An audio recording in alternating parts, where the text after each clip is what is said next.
હર હર મહાદેવ મિત્રો આ ફળ તમે જોયું તો હશે અને કદાચ ખાધું પણ હશે. આને કહેવાય છે ડ્રેગન ફ્રૂટ.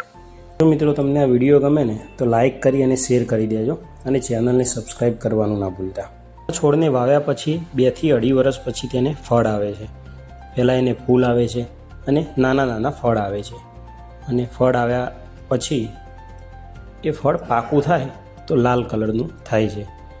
એના માટે એને એક આવું સ્ટેન્ડ ટાઈપનું બનાવવાનું આવે છે કે એક થાંભલો રાખી અને એના ઉપર એક ચોરસ પથ્થર મૂકવામાં આવે છે, તેથી ઝાડને ટેકો મળી રહે.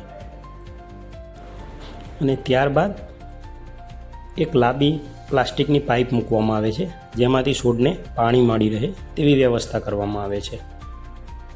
ફળ ખરાબ ના થાય તેના માટે તેને એક બેગ પહેરાવવામાં આવે છે અને ત્યારબાદ આ રીતે બોક્સમાં પેક થાય છે.